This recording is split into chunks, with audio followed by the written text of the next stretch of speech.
స్నేహితులారా, ఈ సమయాన్ని బట్టి దేవునికి వందనాలు తెలియజేస్తూ ఉన్నాను. ప్రేమపూర్వకముగా మిమ్మల్ని అందరినీ వాక్య ధ్యానంలోనికి ఆహ్వానిస్తూ ఉన్నాను. లేవనెత్తువాడు అనే ఆలోచనను మీతో కూడా పంచుకోవడానికి ఇష్టపడుతూ ఉన్నాను. లేవనెత్తడము అనేది స్నేహితులారా, మన జీవితంలో ఎన్నో విషయాలలో మనము పతనాన్ని అనుభవించేటటువంటి వారంగా ఉన్నాం. జీవితంలో ఏదైనా పతనాన్ని, పడిపోయిన స్థితిని అనుభవిస్తూ ఉన్న సందర్భంలో ఎవరైనా మమ్మల్ని లేవనెత్తితే బాగుండు, మరలా నిలువబడి ఈ జీవిత ప్రయాణాన్ని సజావుగా సాగిస్తాము అనే ఆశ మనలో ఉంటుందండి. అయితే పడిపోయిన సందర్భంలో మనల్ని ఎవరు లేవనెత్తుతారు అనే విషయాన్ని మీతో కూడా పంచుకోవడానికి ఇష్టపడుతూ ఉన్నాను కనుక దేవుని యొక్క వాక్యమును మీరు ముగింపు వరకు ఆలకించాలని, మీ కుటుంబ సభ్యులతోనూ తోటి విశ్వాసులతోనూ ఈ వీడియో షేర్ చేసుకోవాలని, మీ ప్రార్థన మనవులు ఎట్టివైనను దయచేసి కామెంట్స్ రూపంలో తెలియజేయండి. నమ్మకంగా మీ కొరకు ప్రార్థిస్తాము. లేఖనము, నీవు మరలా మమ్ము బ్రతికించెదవు, నీవు మరలా మమ్ము లేవనెత్తెదవు. కీర్తనలు 71:20 ఈ వీడియో మీ ఆధ్యాత్మిక జీవితంలో ఉపయోగకరంగా ఉంది అని మీకు అనిపిస్తే దయచేసి ఈ ఛానల్ను సబ్స్క్రైబ్ చేసుకునవలసినదిగా మనవి చేస్తూ ఉన్నాను.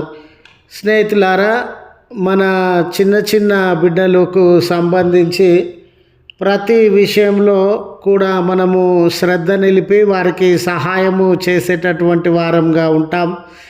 చిన్నతనంలో వారు నడక నేర్చుకునేటటువంటి సందర్భంలో వారి శరీర బలము సరిపోక, వాడి యొక్క శరీరము బ్యాలెన్స్గా ఉండక, నడవడము ఏ రీతిగానో అర్థం కాక అనేక మారులు క్రింద పడిపోయేటటువంటి వారుగా ఉంటారు. వారి తెలియనిదితనం కానివ్వండి, బలహీనత కానివ్వండి, వారి బాడీని బ్యాలెన్స్ చేయకపోవడాన్ని బట్టి కానీ మరలా కింద పడుతూ ఉన్నప్పుడు వారి వద్దకు మనము వెళ్ళి మన హస్తములతో వారిని లేవనెత్తి మరలా వారు నడవడానికి వారిని ప్రోత్సాహపరిచేటటువంటి వారుగా, ధైర్యమునిచ్చేటటువంటి వారంగా, సహాయం అందించి పడిపోయిన స్థితిలో నుండి వారిని లేవనెత్తేటటువంటి వారంగా ఉంటాం. స్నేహితులారా, ఈ జీవితం అనే ప్రయాణంలో కూడా పడిపోయిన అనుభవము ఈనాడు నీ జీవితంలో నీవు అనుభవించేటటువంటి వాడవుగా ఉన్నావేమో. ఆర్థిక విషయాలలో పడిపోయిన వారు ఉండవచ్చు, అనారోగ్య విషయంలో పడిపోయిన వారు ఉండవచ్చు, సమస్యల వలన, కొదువల వలన, అవమానముల వలన, అనారోగ్యముల వలన, బలహీనతల వలన, శత్రువుల వలన ప్రతి ఒక్కరూ లేక ప్రతి కుటుంబం కూడా ఏదో ఒక విషయంలో ఈ పతనమైనటువంటి స్థితిని, పడిపోయినటువంటి స్థితిని అనుభవించేటటువంటి వారుగా ఉన్నారండి. వారి చింత, వారికి ఉన్నటువంటి భయము ఈ పడిపోయిన స్థితిలో నుండి మమ్మల్ని లేవనెత్తగలిగినటువంటి వారు ఎవరు అనే ఆశతో వారు ఎదురు చూచేటటువంటి వారుగా ఉన్నారు. ఈ దినాన తమ్ముడు, ఈ దినాన చెల్లి, ఈ దినాన అయ్యా, ఈ దినాన అమ్మ, మీ కుటుంబము ఏ విషయంలో పడిపోయి మరలా లేవాలని ఆశపడేటటువంటి వారుగా ఉన్నారు. నీ జీవితంలో ఏ విషయంలో పడిపోయి మరలా లేస్తే బాగుండును అని నిరీక్షించేటటువంటి వాడవుగా ఉన్నావు. నీవు ఆ పడిపోయిన స్థితిలో ఉండే భయాన్ని, ఆ పడిపోయిన స్థితిలో ఉండే కొరతను, ఆ పడిపోయిన స్థితిలో ఉండే శ్రమను, ఆ పడిపోయిన స్థితిలో ఉండే అవమానాన్ని, చీకటిని, బంధకాలను, సమస్యలను, ప్రమాదములను అనుభవించేటటువంటి వాడవుగా ఉన్నావు కదా. ఈ సందర్భాన్ని పురస్కరించుకొని 77వ కీర్తన బలహీనతలు అనుభవించుచున్నటువంటి వ్యక్తి, వయసు పైబడి శరీరమంతా సహకరించకుండా, ఈ శరీరం అనేది ప్రమాదాలకి, ఈ శరీరం అనేది బంధకాలకి, ఈ శరీరం అనేది బలహీనతలకి లోనైనటువంటి సందర్భంలో ఈ కీర్తనకారుడు, అయ్యా ఈ శరీర సంబంధమైనటువంటి విషయాలను బట్టి దేవా నేను పడిపోయిన స్థితిని అనుభవిస్తూ ఉన్నాను.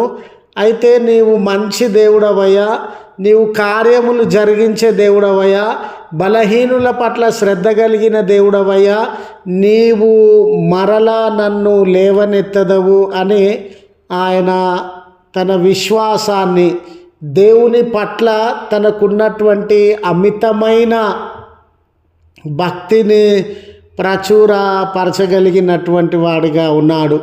నిజమే, ఒక్కొక్కరు అనారోగ్యములతో పడిపోయిన నాడు, ఒక్కొక్కరు సాతాను చెరలలో పడిపోయినాడు, ఒక్కొక్కరు మరణ బంధకాలలో చిక్కుబడినటువంటి నాడు, శత్రువుల వలలో పడిపోయినటువంటి నాడు ఆయన లేవనెత్తినటువంటి దేవుడుగా ఉండినాడు.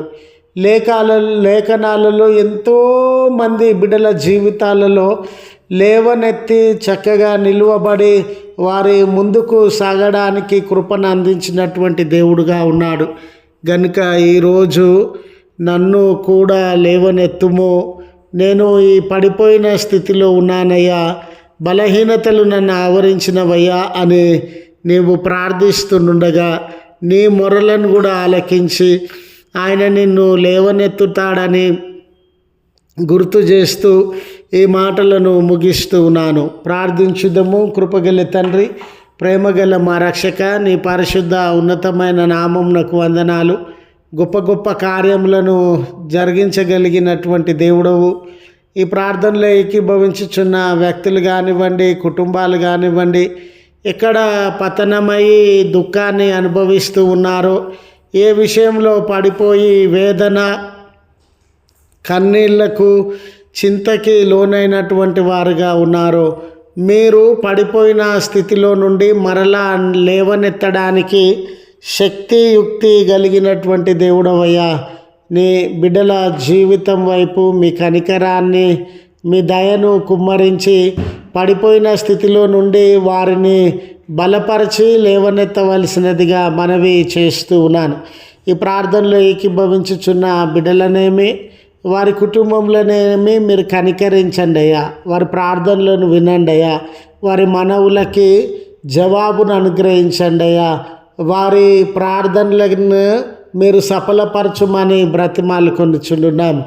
దయగల తండ్రి, ఈ దినము జన్మదినమని, వివాహ వార్షికోత్సవం అని ఏ బిడ్డలు మీ కృతజ్ఞతలు చెల్లిస్తూ ఉన్నారో మీ హస్తంలోనికి తీసుకొని రానున్న కాలం అంతటి కొరకైనా మీ దీవెనలు వారి జీవితంలో ప్రసాదింపజేయమని, సుదూర ప్రయాణంల కొరకు ప్రయాణాన్ని ప్రారంభించిన బిడ్డలను వారి ప్రయాణంలో అంతటిలో మీ కాపుదల ప్రసాదించుమని క్రీస్తు పేరట వేడుకొనుచు నాము తండ్రి. ఆమెన్. తండ్రి, కుమార, పరిశుద్ధాత్మ త్రియేక దేవుని దీవెన మనకు తోడై ఉండి మనలను కాపాడునుగాక. ఆమెన్.